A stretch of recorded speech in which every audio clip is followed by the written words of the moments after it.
I'm filming 365 seconds every day for 365 days, and this is day 27. My boyfriend Louis and I woke up on a bus that we'd already been on for 15 hours and successfully crossed the border from Thailand into Laos. The first glimpse of a country you've never been to before is usually through the window of a car or bus, and stepping into that country is a fascinating experience, not knowing what to expect. Did you know Laos is the most heavily bombed country in the world per capita? Between 1964 and 73, at least 260 million bombs were dropped in Laos. 2 million tons of ordnance. That is more than all the bombs dropped in World War II combined.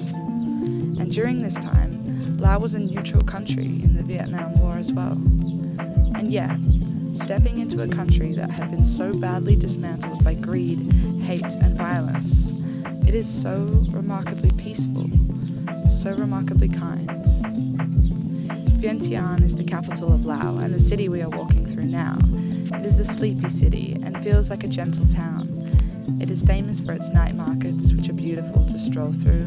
Each marquee has a stall selling clothing, makeup products, and kids' toys. It is similar to a market to walk through as one you would find in Thailand or Vietnam, Cambodia, or Bali. But what struck me was that no one was haggling us. No one was zeroing in on us if we would stop to look at something and use every conviction under the sun, starting, of course, with a "where are you from?" to get us to buy something from their stall.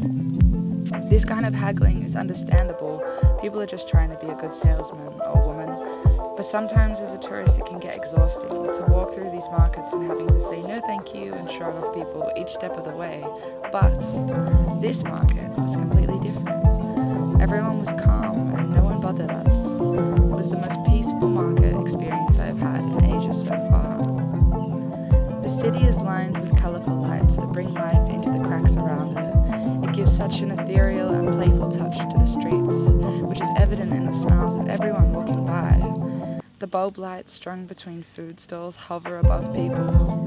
There was live music amongst the lights.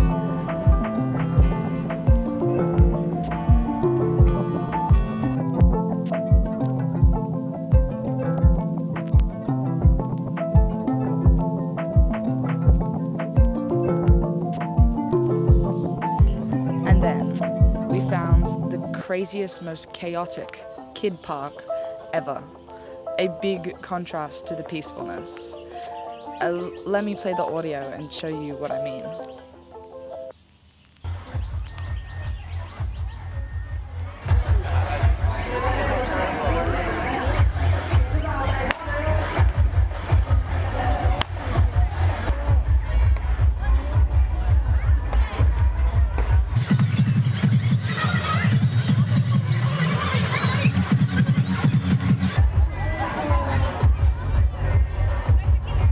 Hella basic. It's not basic.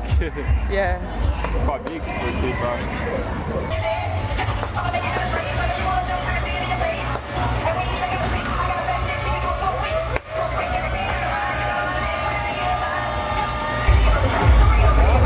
Yeah. This is like...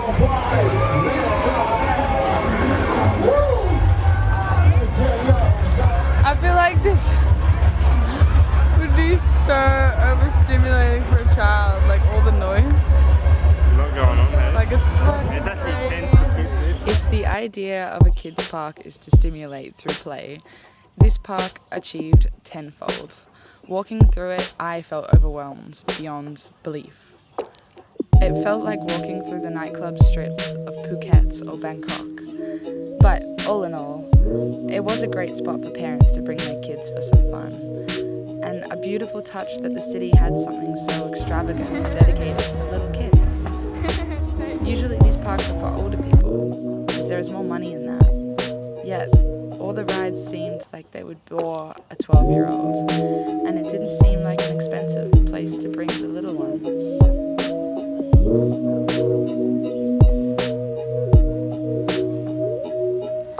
It was drenched in the city's signature iridescent colourful lights, and made a beautiful scene to adore even as a passerby. If you ever come to this city, it is a phenomenal thing to admire on your night out. And I think the essence of what Laos is as a country slips through and leaves you with that feeling. That life and colour can come from the dark. That chaos should only exist within harmony, in play and laughter. Messy laughter. And that is what the country does best. Against all the odds, it is beautiful. It is peaceful. Laos is quite magic.